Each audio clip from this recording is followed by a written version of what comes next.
فی ہی اس میں کیا ہے، اس میں ہدن ہدایت ہے. اچھا روٹ ورڈ جو ہے میں آپ کو بتا دیتی ہوں. کتاب کے روٹ ورڈ جو ہے کاف تا با، اس کے روٹ ورڈ ہیں. ریبا کے روٹ ورڈ ہے را یا با. اور اب ہدن آیا ہے، اس سے ملتا جلتا لفظ جو ہے ہم نے سورۃ الفاتحہ میں پڑھا تھا، وہ کیا تھا، اہدی، اہدنا. اس کے روٹ ورڈ کیا تھے، ہا دال یا. تو ان کے سیم روٹ ورڈز ہیں. ہدن کے بھی اہدنا سے ملتا جلتا لفظ ہے یہ، اور ان کا ترجمہ بھی ملتا جلتا ہے. تو ہدن کہتے ہیں ہدایت کو. تو اس میں کیا ہے، اس قرآن میں ہدایت ہے. للمتقین، یہ ایکچولی اس میں لام ہے جو علیحدہ سے ایک ورڈ کے طور پر آیا ہے. لی ہم پہلے بھی آیا تھا، للہ میں نے آپ کو بتایا تھا. لی کا ترجمہ ہوتا ہے کے لیے، لی کے لیے. المتقین، متقی لوگوں کے لیے. ٹھیک ہے، اس قرآن میں ہدایت ہے متقی لوگوں کے لیے. متقین جو ہے متقی کی جمع ہے، پلورل ہے متقی کا.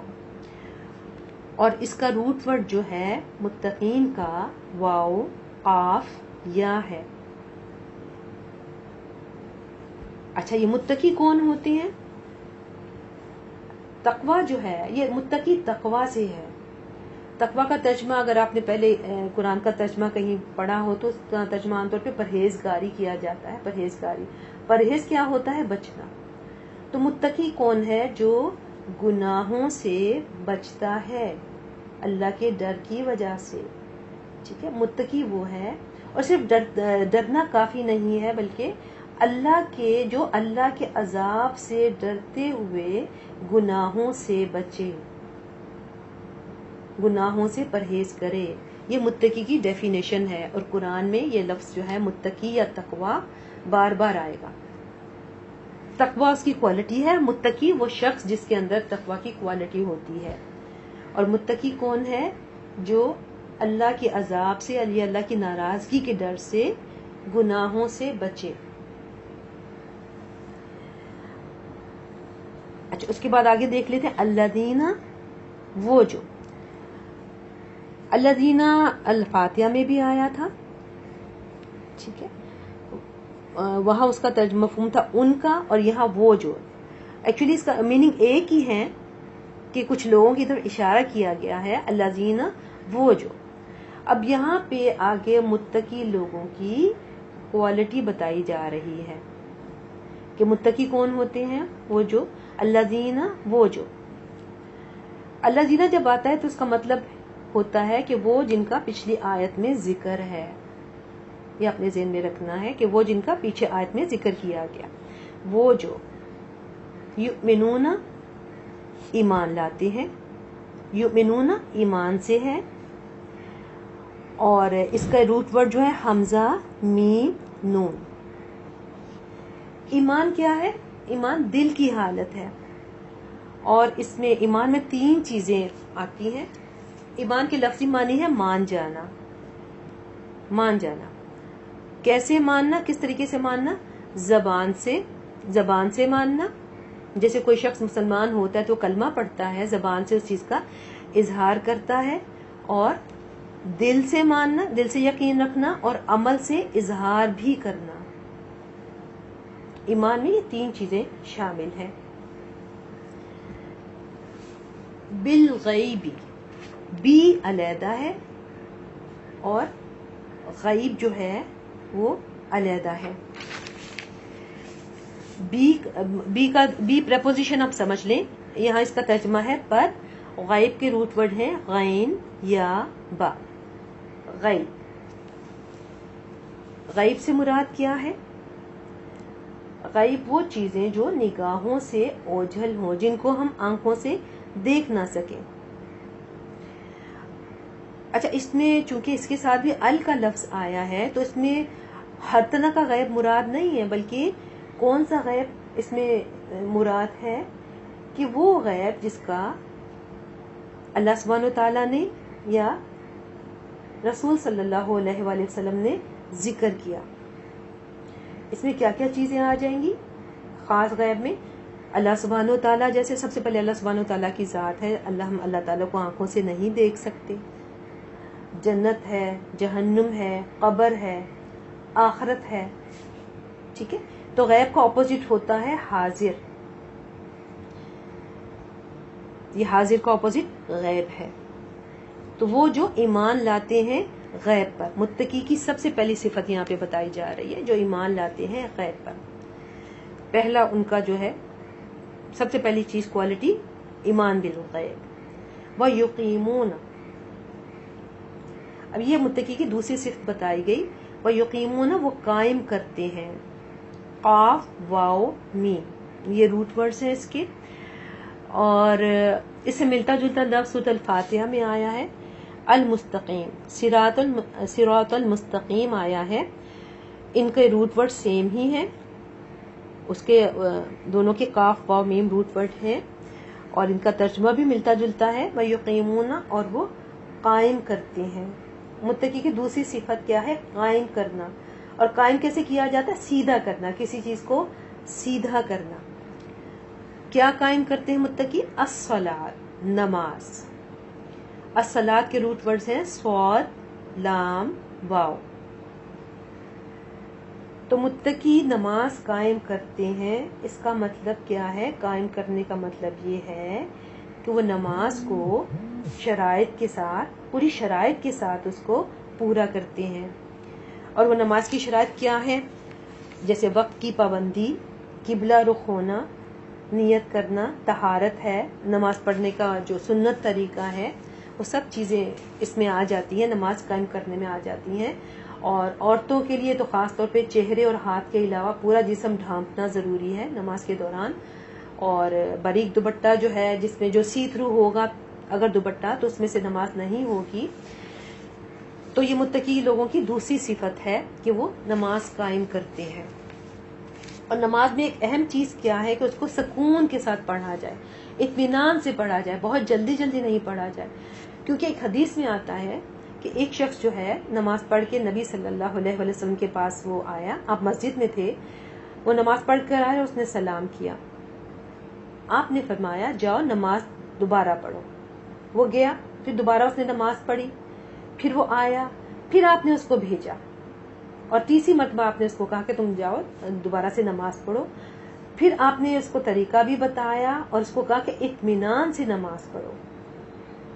ٹھیک ہے، تو یعنی نماز کو بڑے اطمینان سے پڑھنا چاہیے، کیونکہ نبی صلی اللہ علیہ وآلہ وسلم نے اس شخص کو نماز دہرانے کے لیے کہا جس نے نماز جلدی جلدی پڑھی تھی. یہ نماز کے آداب کے خلاف ہے. تو متقی جو ہیں وہ نماز کو قائم کرتے ہیں.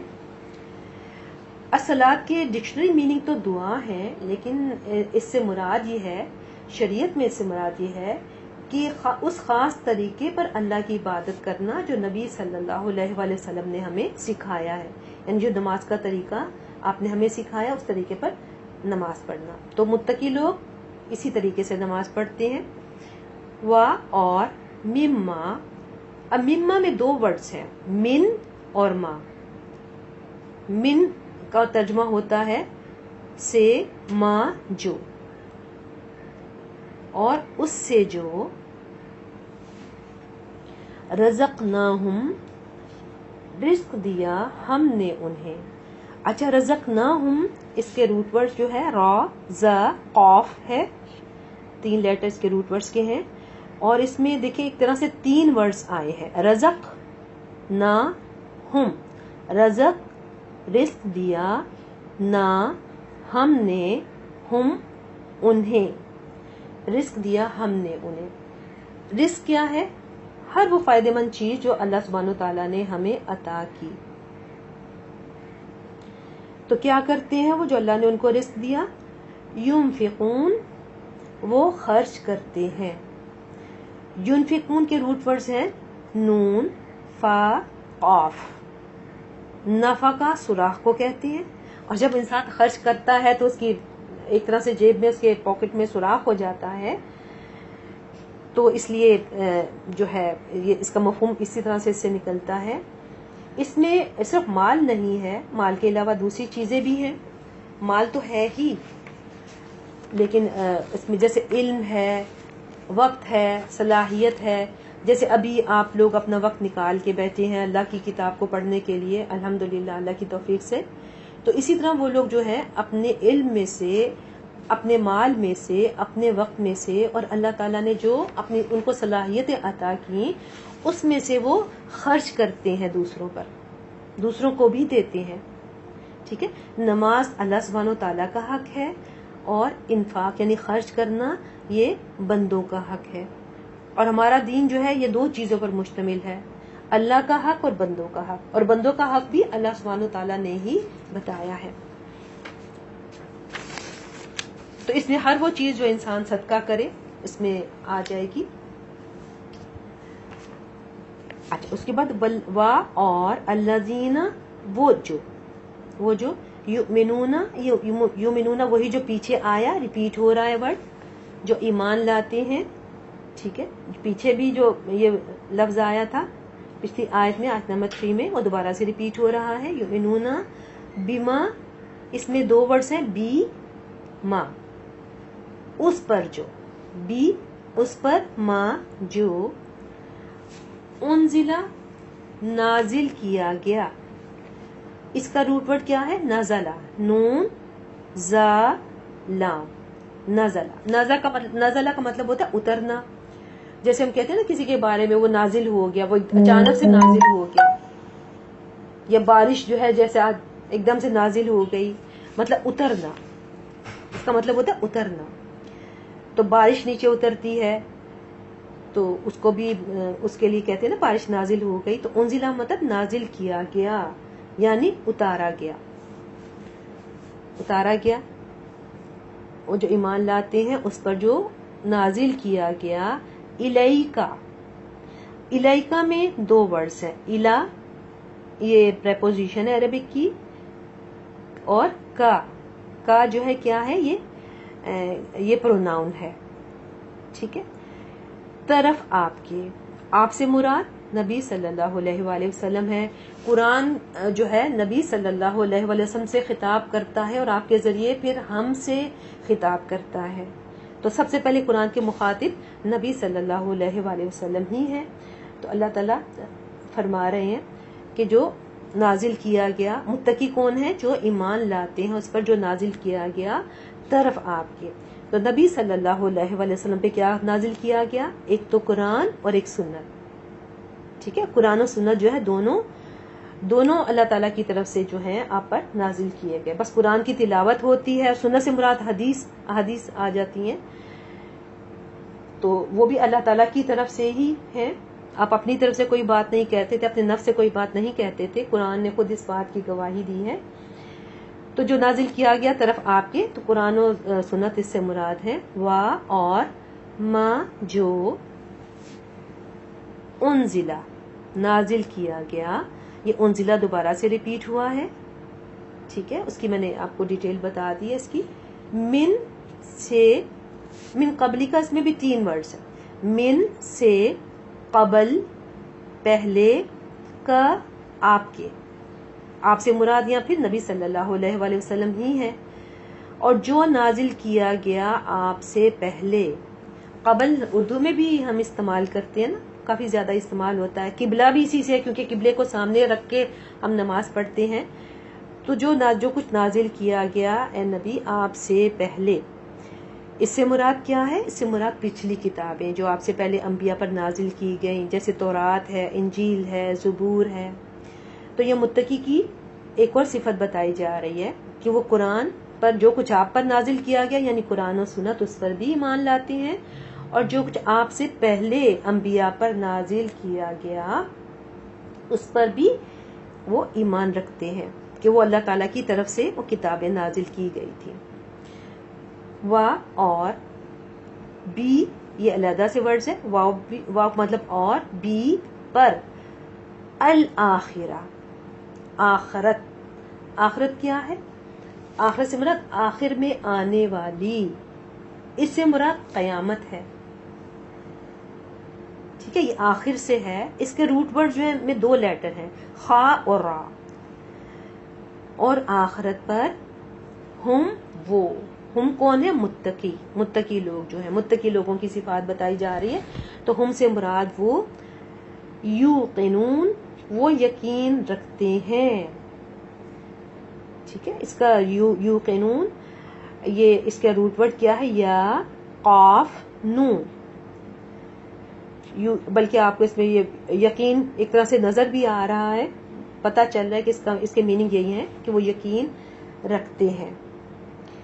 یقین سے مراد کیا ہے؟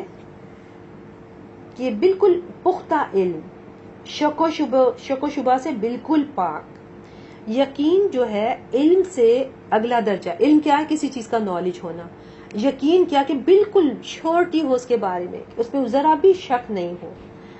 یعنی وہ آخرت پر ان کو بالکل پکا یقین ہے, کسی قسم کا شک ہے ہی نہیں. تو یہاں متقی لوگوں کی اللہ سبحانہ و تعالیٰ نے صفات بتائیں. ٹھیک ہے, اور یہ متقی لوگ جو ہیں یہ کون ہیں؟ دیکھیں الفاتحہ میں بھی ہم نے 3 طرح کے لوگوں کے بارے میں پڑھا تھا. اللہ تعالیٰ نے بتایا تھا سب سے پہلے کون تھے؟ انعمت علیہم, جن پر اللہ سبحانہ و تعالیٰ نے انعام کیا. تو ایکچولی متقی لوگ جو ہیں وہی ہیں جن پر اللہ تعالیٰ نے انعام کیا, جن کے بارے میں میں نے آپ کو بتایا تھا کہ قرآن میں مزید ان کی تفصیل آتی ہے. ان میں انبیاء, صدیقین, شہداء اور صالحین شامل ہیں.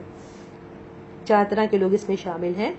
تو یہاں پھر آپ دیکھیں 3 طرح کے لوگوں کا ذکر آئے گا. سب سے پہلے اللہ سبحانہ و تعالیٰ نے یہاں پہ متقی لوگ جو ہیں ان کی صفات بتائی, اور یہ وہی لوگ ہیں جن پر اللہ سبحانہ و تعالیٰ نے انعام کیا, یعنی پہلی طرح کے لوگ جو ہیں. اچھا, اگلی آیت کو دیکھتے ہیں. اولائکا, یہ اشارے کے طور پر آتا ہے اور پلورل کے لیے آتا ہے.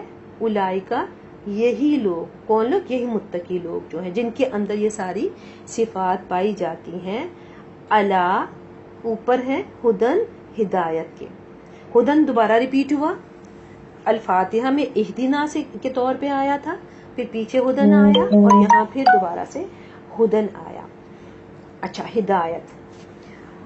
ہدایت میں ایکچولی ہدایت 2 قسم کی ہوتی ہے. ایک علمی ہدایت ہوتی ہے.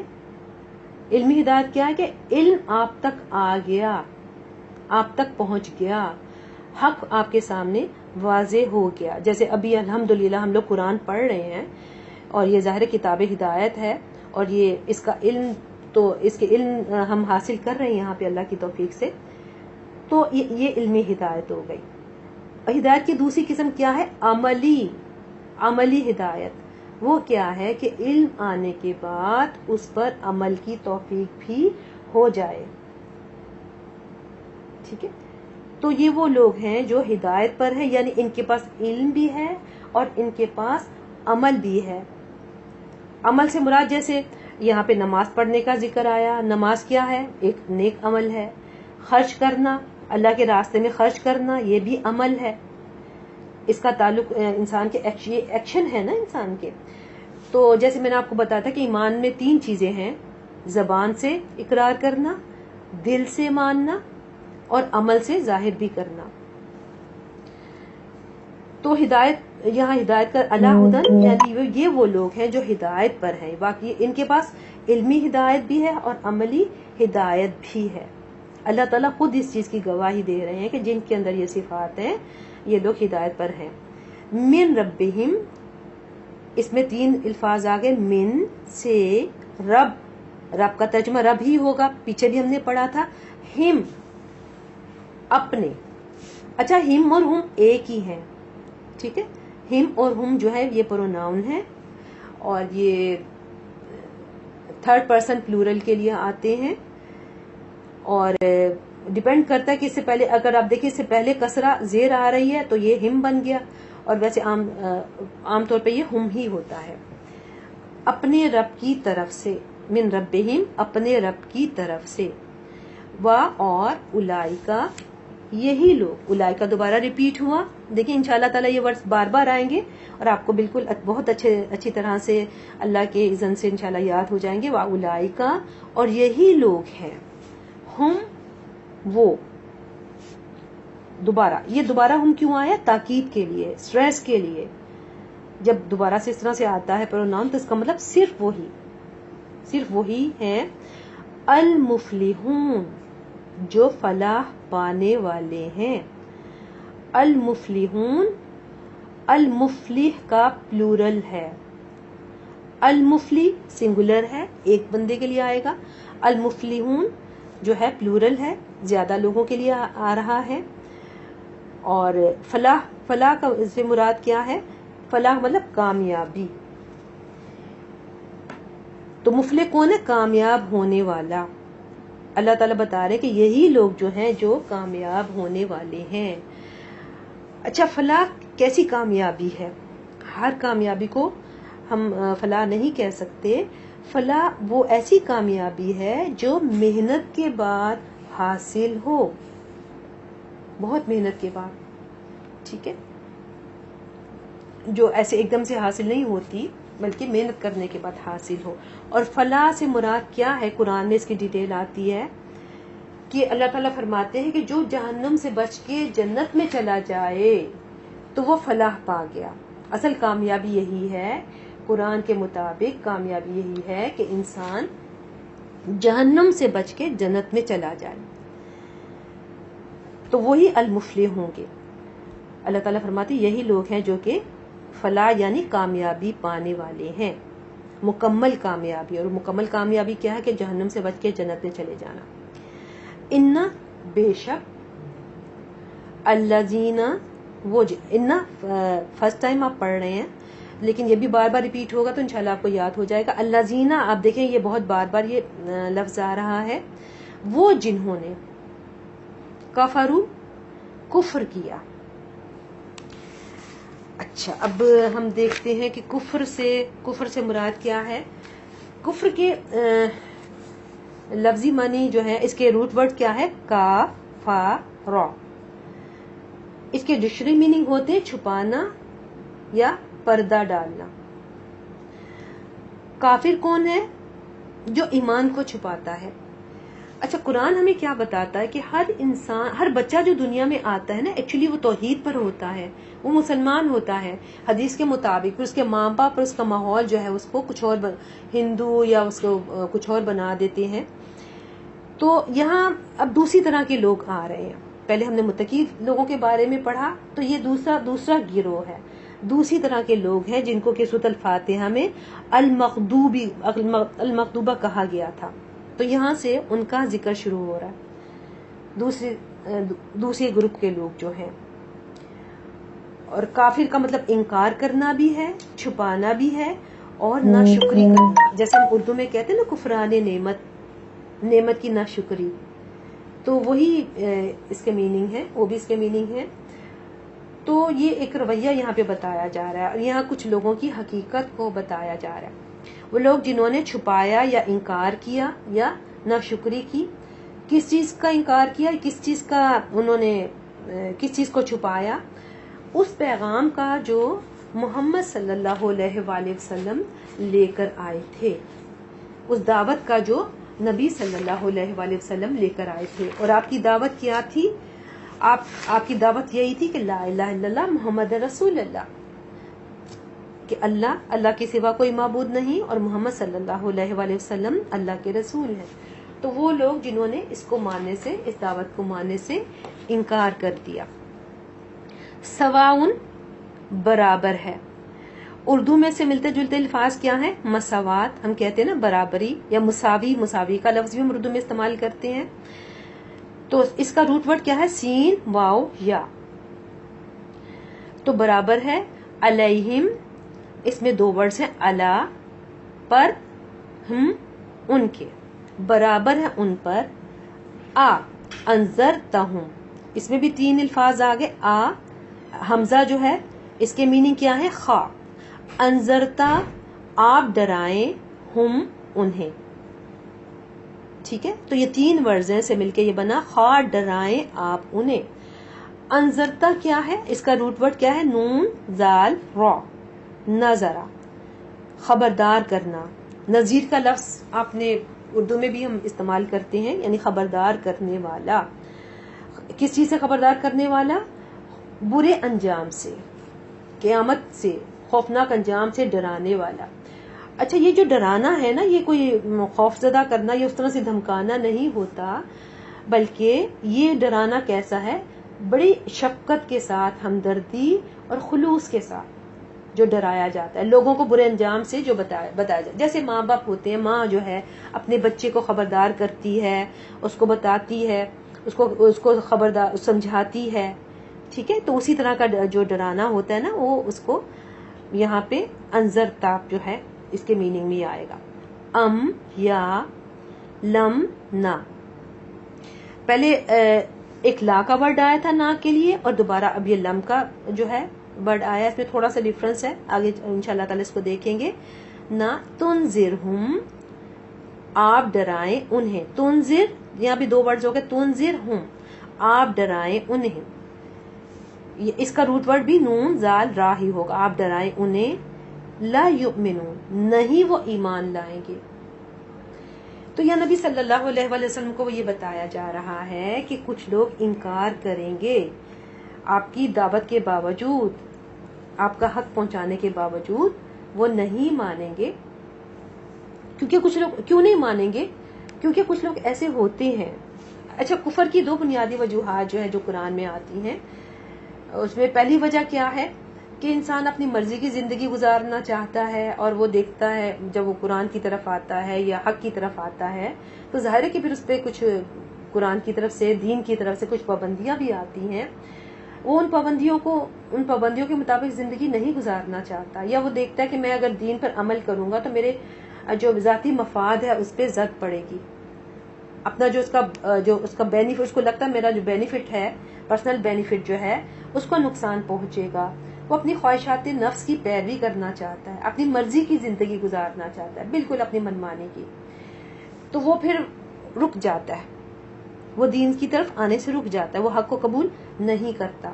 تو پہلی وجہ تو یہ قرآن ہمیں بتاتا ہے، اور دوسری وجہ یہ بتاتا ہے کہ کچھ لوگ ہوتے ہیں کہ بس ان کے اندر تکبر ہوتا ہے، ایروگنس ہوتی ہے، ایک ضد ہوتی ہے، ان کا ایک نیگیٹو رویہ ہمیشہ ہوتا ہے کہ آپ کچھ بھی ان کو کہیں وہ ہمیشہ آگے سے وہ انکار ہی کریں گے، کبھی مان کر نہیں دیں گے۔ تو یہ دو طرح کے لوگ ہوتے ہیں عام طور پہ جن کی طرف سے انکار جو ہے سامنے آتا ہے، اس کی وجوہات قرآن کے مطابق یہ دو وجوہات ہیں، تو اللہ تعالیٰ اپنے نبی صلی اللہ علیہ وآلہ وسلم کو یہی بتا رہے ہیں۔ اچھا اب یہاں بھی یہ دیکھیں، جب انسان جان بوجھ کے حق کا انکار کرتا ہے، جیسے المغضوب میں بھی میں نے آپ کو بتایا تھا، المغضوب کون لوگ ہیں؟ جن کے پاس علم ہے، حق پہنچا ہے، لیکن عمل نہیں کرنا چاہتے اپنی ضد کی وجہ سے، ہٹ دھرمی کی وجہ سے، تو یہ وہی لوگ ہیں۔ اور جب مسلسل انکار کا رویہ اختیار کرتے ہیں تو اس کا نتیجہ کیا ہوتا ہے؟ پھر ختم اللہ، مہر لگا دی اللہ نے، ختمہ مہر لگا دی، سیل کر دیا، مہر کا مطلب کیا؟ سیل کر دیا، بند کر دیا، کس نے؟ اللہ نے، اللہ اوپر، قلوبہم، اس میں دو ورڈز ہیں قلوب اور ہم۔ قلوب قلب کی جمع ہے، قلوب جو ہے پلورل ہے، قلب جو ہے سنگولر ہے، دل کو کہتے ہیں، اور اس کے لفظی میننگ ہوتی ہے الٹ پلٹ ہونے والی چیز، کیونکہ انسان کے دل کی حالت ایک نہیں رہتی نا، الٹ پلٹ ہوتا رہتا ہے، کبھی کچھ کیفیت ہوتی ہے، کبھی کوئی کیفیت ہوتی ہے، تو اس لیے دل کو قلب کہتے ہیں۔ تو کہا کہ اللہ نے سیل لگا دی، جب انہوں نے مسلسل ایک ضد کا، ہٹ دھرمی کا رویہ اختیار کیا اور مان کر نہیں دیا۔ اللہ تعالیٰ مہلت تو دیتے ہیں، ایک مہلت ہوتی ہے، لیکن اس کے بعد کیا ہے کہ پھر سزا کے طور پہ اللہ تعالیٰ دلوں پر مہر لگا دیتے ہیں۔ یہ مہر کب لگتی؟ جب علم کے بعد انسان عمل کی طرف نہیں آئے، عمل سے رک جائے، تو دلوں پر مہر لگا دی۔ وَعَلَىٰ اور اوپر، سَمْعِهِمْ، سمعہم، یہ دیکھیں دو ورڈز ہیں اس میں، سین میم عین، سماعت کو کہتے ہیں، اردو میں یہ لفظ استعمال ہوتا ہے سماعت یعنی سننا، سامعین کہا جاتا ہے نا، سننے والوں کو سامعین، جیسے ابھی آپ سن رہے ہیں تو آپ سامعین ہیں، ہم ان کے کانوں کے، اللہ نے دو چیزوں کو سیل کر دیا، ان کے دلوں کو بھی سیل کر دیا اور ان کے کانوں کو بھی سیل کر دیا، یعنی اب ہدایت جو ہے ان کے دل تک نہیں پہنچے گی، ان کے کانوں سے آگے نہیں جائے گی، کیونکہ ہدایت یہ قرآن میں نے آپ کو بتایا تھا نا، یہ دل پر اترتا ہے، دل پہ اثر کرتا ہے. تو جب دل پر مہر لگ گئی اور کانوں پر بھی مہر لگ گئی تو پھر یہ وہ ہدایت سے محروم ہو جاتے ہیں سزا کے طور پہ. اللہ تعالیٰ اس چیز سے محفوظ رکھے. وَعَلَىٰ اور اوپر، ابصارہم ان کی آنکھوں کے. ابصار باسرا کی جمع ہے، با سواد را اس کا روٹ ورڈ ہے. ابصار یعنی آنکھیں، پلورل ہے. ٹھیک ہے، بصرہ کا پلورل ہے. بصیرت کا لفظ اردو میں استعمال ہوتا ہے، ہم ان کی آنکھوں کے. غشاوتن پردہ ہے. اس کا روٹ ورڈ کیا ہے؟ غین شین یا.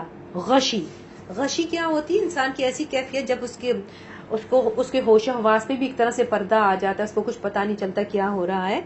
تو غشاوتن کیا ہے؟ پردہ ہے. یعنی اللہ تعالیٰ نے ان کی آنکھوں پہ پردہ ڈال دیا. اس کا مطلب کیا ہے کہ اب حق سامنے ہوگا تو بھی ان کو حق نظر نہیں آئے گا. اللہ تعالیٰ نے ان سزا کے طور پہ حق قبول کرنے کی صلاحیت جو ہے ان سے لے لی ہے. وَلَهُمْ اور ان کے لیے عذابٌ عذاب ہے، عظیم بہت بڑا، بہت بڑا. عظیم اس کا روٹ ورڈ جو ہے عین ذا میم. اردو میں بھی یہ لفظ استعمال ہوتا ہے، بہت بڑی چیز کو عظیم کہتے ہیں. عظمت کا لفظ بھی اس سے ہے.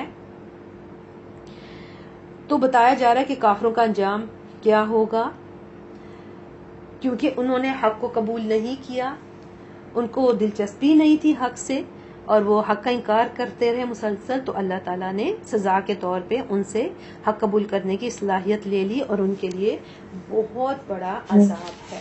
تو یہ وہ لوگ ہیں جنہوں نے نبی صلی اللہ علیہ وآلہ وسلم کی لائی ہوئی تعلیم کا انکار کیا، جان بوجھ کر انکار کیا، اپنی جٹائی کی وجہ سے انکار کیا. اچھا، اللہ نے ان کے دل سیل کیوں کر دیے؟ یہاں میں بھی آپ کے ذہن میں یہ سوال آئے. یہ سزا کے طور پہ ہے، کیونکہ اللہ تعالیٰ نے ہمیں دل کس لیے دیے ہیں؟ ہم غور و فکر کریں، اللہ سبحانہ و تعالیٰ کے بارے میں سوچیں، اپنے خالق کے بارے میں سوچیں اور اللہ کی محبت دل میں ہونی چاہیے. لیکن یہی دل جب خواہشات کا مرکز بن جاتا ہے، اس میں بس نفسانی خواہشات ہی ہوتی ہیں، دنیا کی محبت اور چیزوں کی محبت، اور تو پھر اللہ تعالیٰ کی بات سمجھ میں نہیں آتی. اور جب اللہ تعالیٰ، اور پھر انسان سمجھنا بھی نہیں چاہتا، تو پھر اللہ تعالیٰ دلوں پر مہر لگا دیتے ہیں.